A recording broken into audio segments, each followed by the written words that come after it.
Olá, hoje é um dia muito especial. Eu estou batendo um papo maravilhoso aqui, quero compartilhar com vocês com a doutora Penélope Araújo. Doutora Penélope Araújo é oncologista clínica maravilhosa, chefe de serviço. Ela atende aqui em Recife e a gente vai conversar sobre câncer da mulher. Mas antes, doutora Penélope, boas-vindas. Muito obrigada. Eu que agradeço, Yolanda, essa oportunidade de estar aqui conversando com você e podendo alertar as mulheres e levar informação, porque informação é poder, né? O que é que essas mulheres podem, como é que elas podem se cuidar do dia a dia, mudar seus hábitos de repente para ter menos câncer.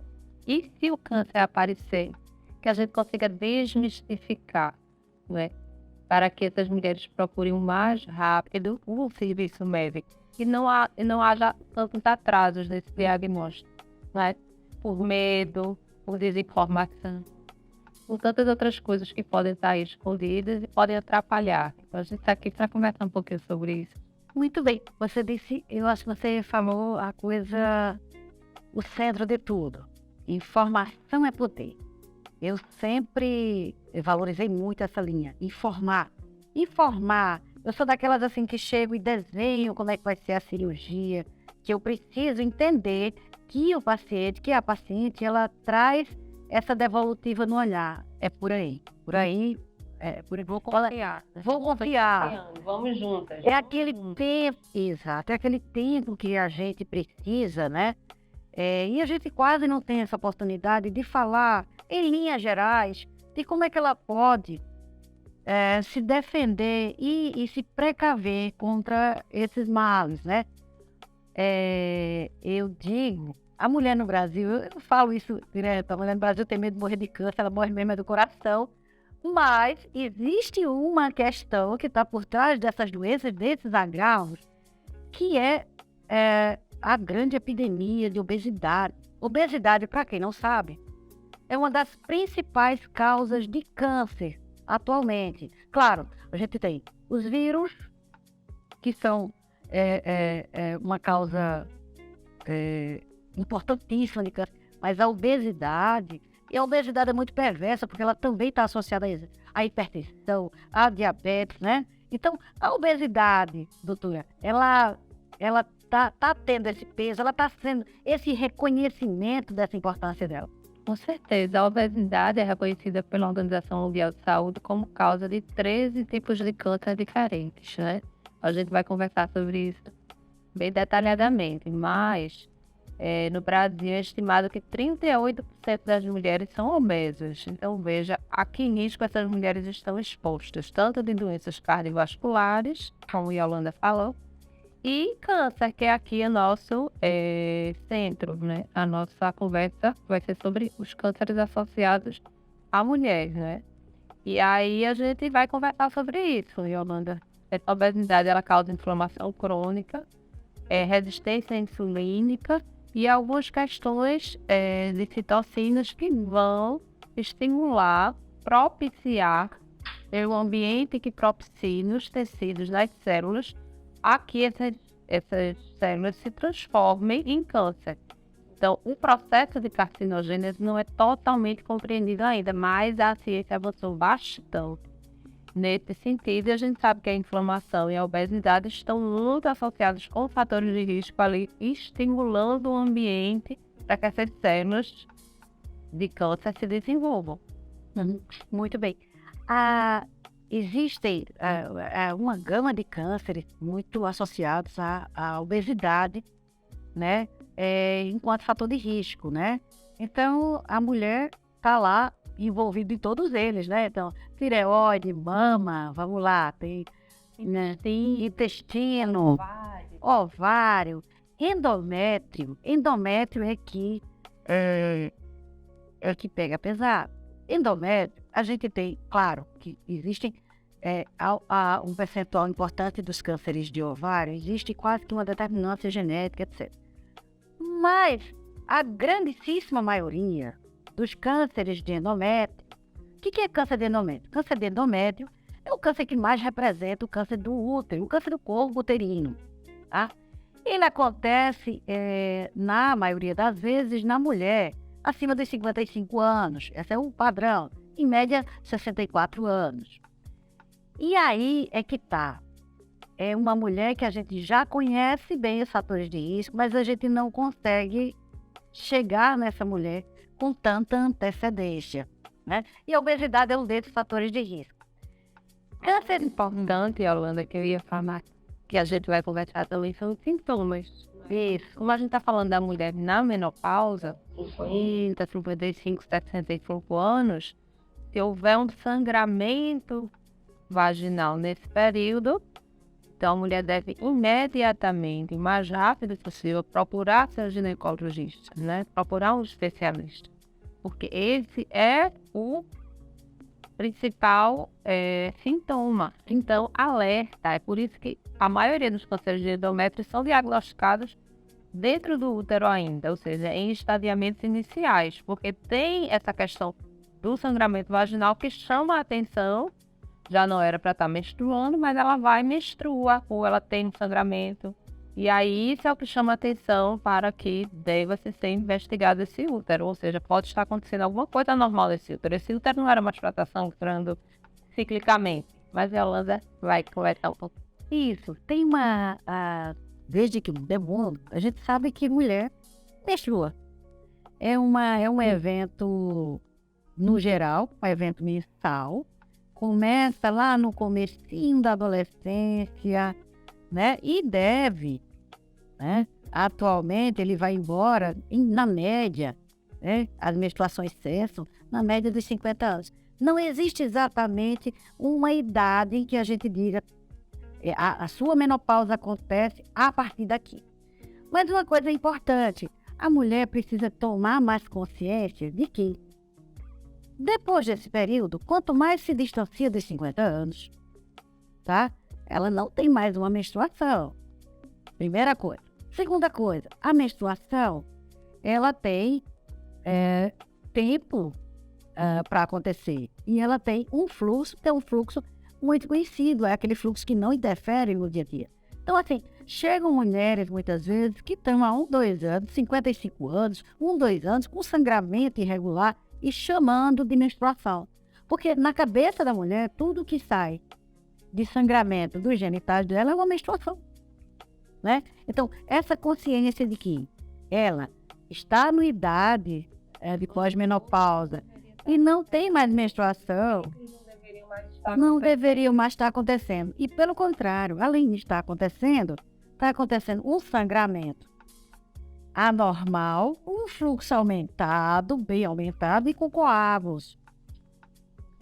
E aí outro alerta importante, menstruação normal não tem coágulo.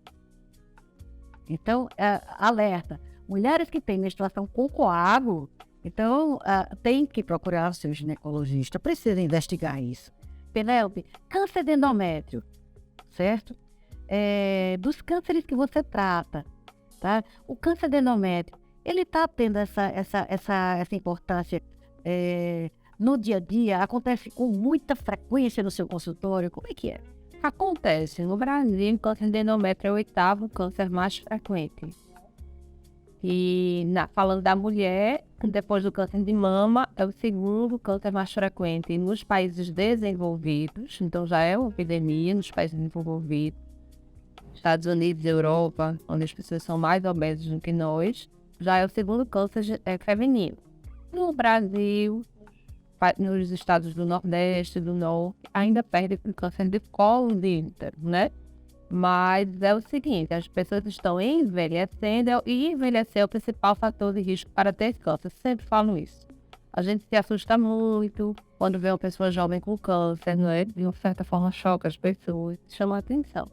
Mas é o envelhecimento que faz com que as células não vão perdendo as suas capacidades de uma forma geral e também a capacidade de detectar uma mutação anormal ou uma aberração cromossômica, enfim, coisas que estão acontecendo no DNA da célula e são menos capazes de resolver aquela questão. Então, o envelhecimento traz isso e traz um maior risco de câncer. Então, as pessoas estão envelhecendo, a população do Brasil está envelhecendo, não é? E a obesidade está aumentando. Então, tudo isso faz com que o câncer de endométrio ganhe ainda mais importância. Principalmente também porque o câncer de colo de útero, né, esperamos que a gente um dia, que esse dia não demore, a gente tenha cada vez menos câncer de colo de útero com os países desenvolvidos por conta da vacina do HPV de uma forma mais ampla. Então, também com a redução da incidência dos cânceres de colo de útero, o câncer de endométrio vai ganhando mais importância em termos de quantidade de pessoas que vão adoecer desse tumor. Muito bem. Houve um tempo, lá atrás, muito atrás, que era muito confundido. A medicina, ela não distinguia câncer de colo de útero de câncer de endométrio lá atrás. E aí as técnicas foram mudando, fomos entendendo que são dois tumores com fatores de risco completamente diferentes. E só uma curiosidade, quem tem fatores de risco para câncer de colo de útero não tem fatores de risco para câncer de endométrio. Duas doenças diferentes. Completamente. Né? Muito embora aquela história no mesmo órgão. Acontece. Que se avizinham ali, mas eles têm, tá? Uma evolução diferente. Eles têm um prognóstico diferente, tratamentos diferentes. O câncer de endométrio, apesar de a gente ser um país com uma população de base, com um índice de desenvolvimento humano aquém do que a gente merece, do que a gente precisa, né? A gente tem uma incidência muito alta de um câncer de países ricos. E aí que é associado à obesidade, é associado à fartura de alimentos, principalmente com a adição da indústria alimentícia. A quantidade de sódio, a quantidade de gorduras. Então, isso favorece a obesidade e que, por conseguinte, favorece esses tumores que são induzidos pela obesidade. Então, e é isso, essa grande contradição. Então, o brasileiro está vivendo mais? Está. Ótimo, porque ele está tendo uma qualidade de vida, um acesso a recursos de tratamento melhores, né? Mas também ele está comendo mal. Mas também ele está comendo muito industrializado. Muito alimento industrializado, que é um dos, né? Os açúcares. Exatamente. A fartura, né? Então, quantas vezes a gente não se pega correndo atrás de uma suquinha, né? Para adoçar a nossa vida, e a gente e aquilo era só para adoçar aquele momentinho, e aí passa a fazer parte da refeição, né? Penélope, a obesidade, pegando um câncer desse para tratar. O paciente vai precisar de quimioterapia sempre. Como é que é? Então, minha amiga Yolanda, a maioria das mulheres que vão adoecer com câncer de endométrio, elas não vão precisar de quimioterapia. Até a maioria, na verdade, cirurgião oncológico e ginecológico, você vai resolver somente com cirurgia. Uma pequena percentagem de tumores um pouco mais avançados vão precisar de radioterapia, uma percentagem ainda menor vai precisar de quimioterapia pós-operatória, que a gente chama de quimioterapia preventiva ou adjuvante. Então, realmente, o grande papel do cirurgião na cura e no tratamento do câncer de endométrio é significativo. O oncologista e o radio-oncologista, eles entram no tratamento do câncer de endométrio com adjuvantes mesmo. O principal é o tratamento cirúrgico. Muito bem. De fato, o câncer de endométrio, a linha principal de tratamento é a cirurgia, onde 80% deles, a cirurgia é suficiente em tratar e curar. É importante que se diga que há um sucesso muito grande no tratamento do câncer de endométrio, tá? E aí a gente vai, o tempo todo, a gente lida com os mesmos fatores de risco que trouxeram, que facilitaram a chegada desse tumor na mulher. São os mesmos fatores de risco que complicam muitas vezes a vida de quem vai precisar fazer quimioterapia, de quem vai precisar operar, que é a obesidade, o diabetes, a hipertensão, eles estão juntinhos lá. tá? Dificultando a vida, trazendo, facilitando a chegada de tumores. Penélope, ainda há muito medo, um percentual bem menor desses casos, como você mesmo falou, vai precisar de quimioterapia, tá? Como é que é essa mulher que chega para fazer quimioterapia? Quais são as preocupações dela? Me conta aí um pouquinho disso. Ui, Alanda, é um momento difícil, né? Eu sempre falo que a gente participa do momento mais difícil, provavelmente, da vida dessas pessoas. Então, a gente tá tendo muito cuidado, eu tenho muito carinho, precisa cuidar mesmo dessas pessoas de verdade, com muita empatia e com muita questão técnica de conhecimento. Então, a gente precisa estar sempre se atualizando, né? Mas a gente precisa muito do cuidado, assim, de pessoa para pessoa, que é o principal, porque a gente acolhe essas pessoas num momento muito difícil. E as famílias também chegam bastante preocupadas e às vezes adoecidas, assim, mentalmente, com ansiedade, enfim. Mas a gente sempre trabalha com a equipe multidisciplinar. Então, a gente sempre trabalha com os psicólogos, a gente trabalha com psiquiatras, a gente trabalha com nutricionista. Então, o tratamento do câncer, ele precisa ser multidisciplinar, né? O cirurgião, o oncologista clínico, o radio-oncologista, o geneticista, muitas vezes, né? 5% dos cânceres de endométrio estão associados a síndromes hereditárias, genes que a gente herda ou pode herdar de pai e mãe, né? E outros profissionais não médicos que são importantíssimos e essenciais, enfermeiros, farmacêuticos. Então, é realmente um tratamento que precisa do empenho e da ciência de muitas pessoas. Então, a gente realmente, essas mulheres chegam fragilizadas e, assim, cabe a nós desmistificar. Por exemplo, quando alguém vai precisar de quimioterapia, eu sempre falo que não é um bicho de 7 cabeças quimioterapia. Pode ser de 1 ou 2 cabeças, né? Porque a gente tem muitas medicações novas, muitas vezes tecnologias, por exemplo, a gente hoje em dia tem a touca de resfriamento, não é para todos os pacientes, mas que reduz a queda de cabelo. A gente tem medicações novas e potentes da questão da náusea e do vômito para evitar esses efeitos colaterais. Então é muito mais tranquilo fazer quimioterapia hoje em dia do que fazer quimio no passado. Então essas coisas todas foram chegando para melhorar a vida dos nossos pacientes, né?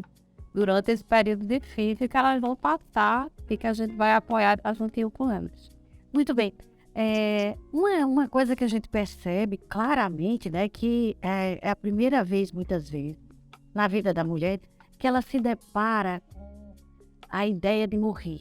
Então, o câncer ainda está muito associado com uma doença que pode levar à morte, né?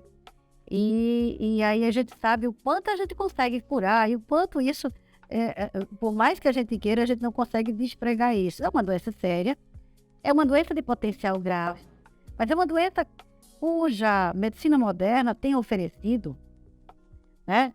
Assim, a cura muito mais e sobremaneira do que Nossa Senhora.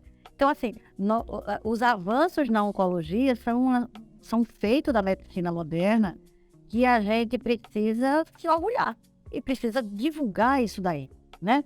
Então, a mulher se depara pela primeira vez e ela começa a focar muito no medo de morrer. E isso adoece ela, né? Isso essa ideia do morrer, essa ideia do se deprimir com essa questão, sem saber o que fazer com essa questão. Ela é tão poderosa, ela consegue afastar essa mulher, consegue retardar esse tratamento, sim ou não? Ou vocês conseguem, no geral, driblar isso daí e vão em frente? Como é que você vê essa questão?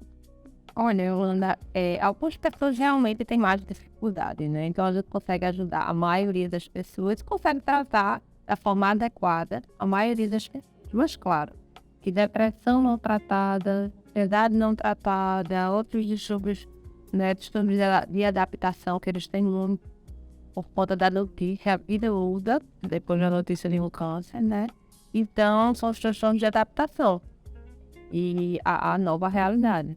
E aí a gente consegue ajudar, mas a gente tem que estar muito atento para encaminhar esse paciente para conselheiro e para os profissionais de saúde mental, né? E também, uma questão muito importante hoje em dia, no cuidado multidisciplinar ao paciente com câncer é o cuidado paliativo, Yolanda, né? Porque o cuidado paliativo, ele tem esse olhar para o ser humano, para humanizar essa relação, com luta técnica para tratar sintomas, mas um olhar nesse sentido, que a gente está tratando uma pessoa, está tratando um ser que é muito mais complexo do que um órgão que está doente.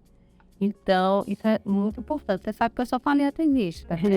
E foi uma área que eu terminei assim, adentrando porque vi a necessidade de ajudar melhor meus pacientes. Então, é uma área muito rica, assim, veio para somar mesmo.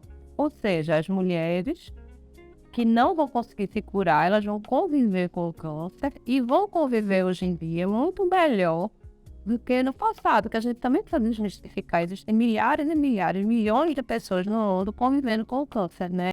E aí, em algumas situações, o câncer vira uma doença crônica e as pessoas, às vezes, estão com o câncer, né? E precisam ser cuidadas para chegarem também nessa situação de viver bem, apesar do câncer. Apesar do câncer. Apesar do câncer, buscar saúde, procurar viver bem, isso é possível? Olha, você sabia que, como a doutora bem disse, o câncer é uma doença crônica que pode seguir com você durante muitos e muitos anos de sua vida. Você sendo bem assistida, você sendo acolhida e você, quem sabe, também sendo feliz. Isso é possível? Claro que é. A doutora traz bem isso daí e é outro motivo de orgulho. Então, a medicina paliativa, ela vem a somar de uma forma que o lugar da medicina paliativa parece que estava assim, ansioso e desejoso, assim, extremamente ansioso pela chegada desse profissional, né, no mundo da oncologia. Porque isso no passado era toda a gente que fazia. Gente, era assim. O paciente chegava para o cirurgião era o psicólogo, era o assistente social, era o psiquiatra. Então a gente se desdobrava para dar toda essa assistência que é no sentido final de amparar o melhor que podia essa paciente para ela não abandonar. Porque no passado, muitas mulheres perderam a vida porque abandonaram o tratamento até antes de começar. Pelo estigma, né? Pelo medo do enfrentar. E essa é a grande questão. Desmistificar cada vez mais com informação de qualidade. Eu digo sempre, veja, a mulher é o eixo da família. A mulher parece que quando ela está fora do prumo, a família vai junto, né? Vai. Não é isso? Vai, volta. Vai porque a mulher é isso mesmo, né? O sexo poderoso. E quando ela precisa do cuidado, às vezes a família está acostumada a ser cuidada, né? Por ela. E se perde um pouquinho nisso aí, mas a gente, né? Tem como chegar lá. Psicólogo e a gente mesmo conversando. É muito importante, assim. Sempre gosto muito de conversar, sei que você também. Como é a vida dessa mulher? Como é o dia a dia dela? O quanto o impacto de um tratamento cirúrgico, impacto de um tratamento radioterápico, quimioterápico. Como é que vai ficar a vida dela? Impacto no trabalho, na família, no dia a dia. Porque a gente tenta minimizar, né? Às vezes a mulher se afasta do trabalho e às vezes não precisa. Tem muitas coisas assim que a gente pode, com mais detalhes, com mais cuidado, né? Aprendendo aquele ser humano como um ser humano complexo, né? Com todos os seus desejos, com todas as suas vontades, com todas as suas dificuldades, com todos os seus medos. Mas aí a gente precisa se dedicar, né, Yolanda? Cada paciente é único. Cada paciente que chega no consultório da gente é uma vida ali que chegou pra gente cuidar. Então a gente também precisa se cuidar. Né? A gente precisa se cuidar como profissional para poder cuidar do outro. Tem isso também. É isso. Pois é. Existem trabalhos que mostram que determinados cânceres, eles têm um perfil psicológico. Então, assim, eu noto muito que a mulher com câncer de endométrio, ela é muito uma mãe cuidadora, ela é muito protetora. E ela não sabe parar para receber esse tipo de cuidado.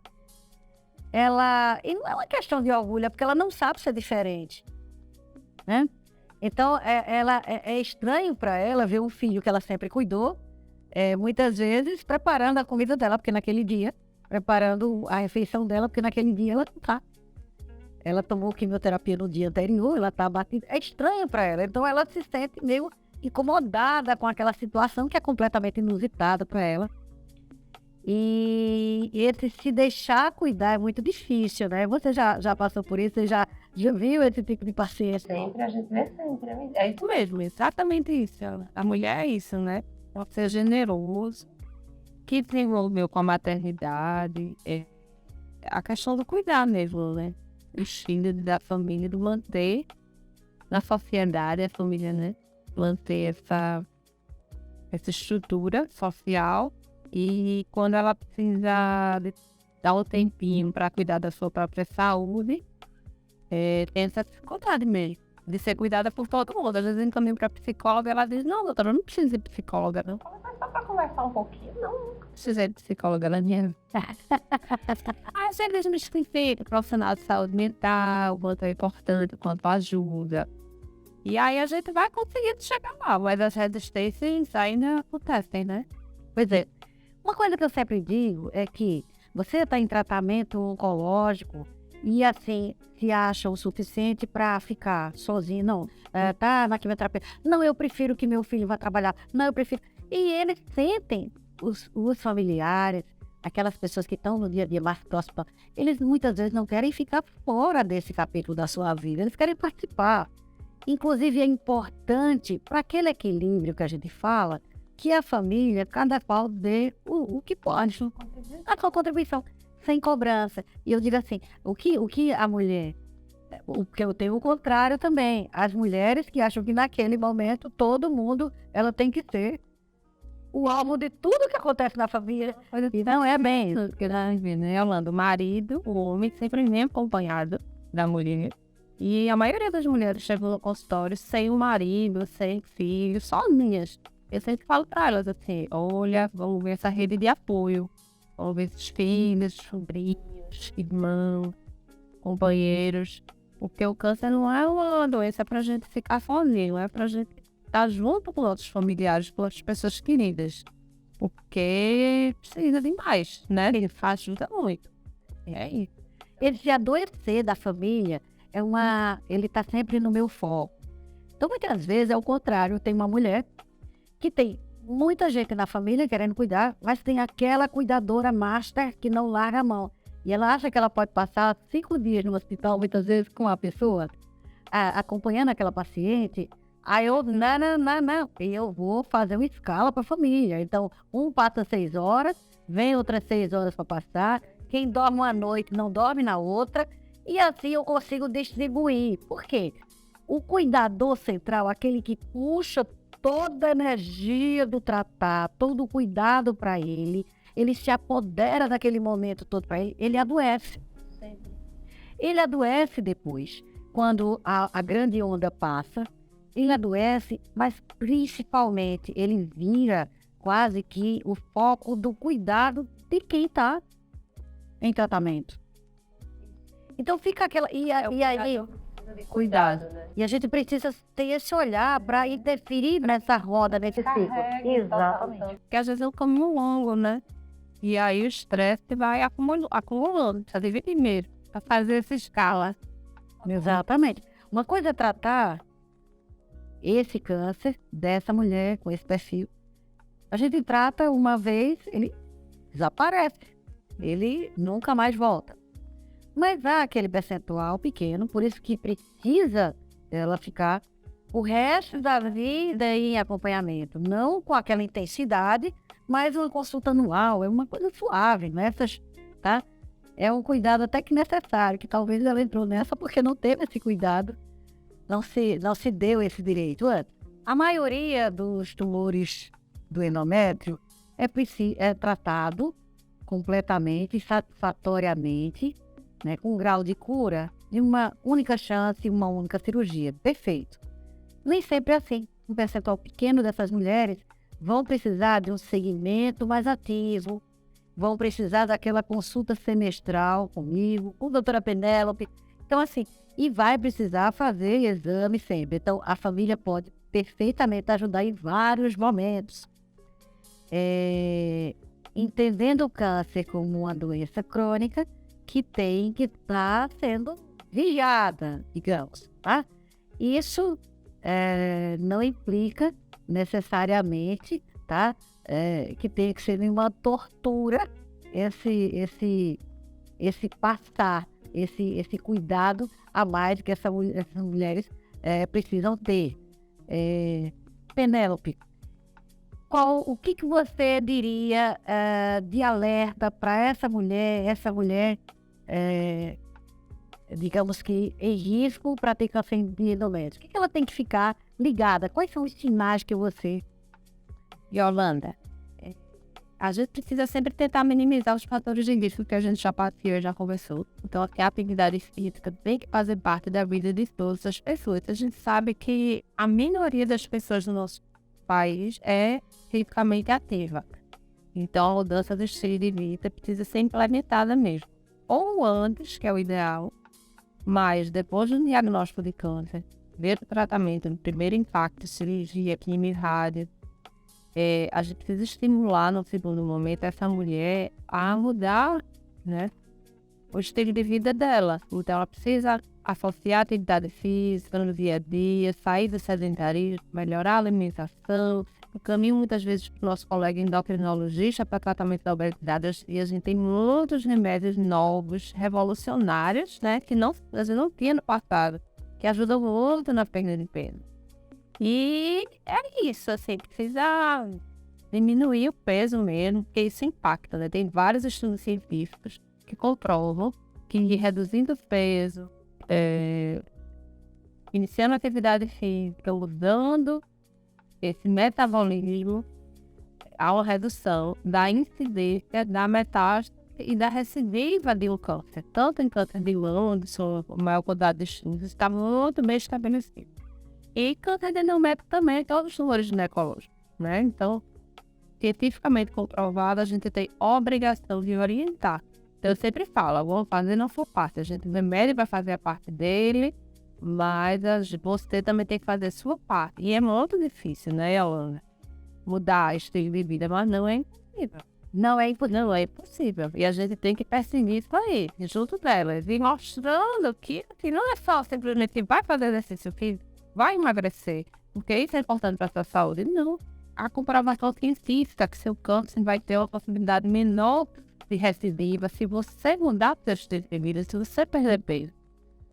Não é? Não somos nós, são os grandes cientistas que estão falando, que já comprovaram isso. Então é muito importante.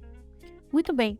Na história do câncer de endométrio, houve um tempo em que a gente quase que exigia da mulher, depois de tratar, que ela viesse para o seu peso normal, para o IMC normal. E aquilo começou a virar um peso muito grande para ela, de forma que às vezes ela até fugia do médico, que ficava com essa cobrança, porque fazia parte do controle e da prevenção da recidiva daquele tumor. E aí chegou um tempo que nos congressos a gente já viu o pessoal, não fale disso, porque você vai imprimir culpa na mulher, uma carga muito grande, e a obesidade tem vários números, essa é um problema crônico, tem inúmeros fatores que aí tem a ver com a psique dela, e aí a gente não pode correr esse risco de ela sair. Mas a obesidade, a importância dela, a gente precisa falar sobre ela. Eu não abro mão, não naquele tom, Primeiro momento.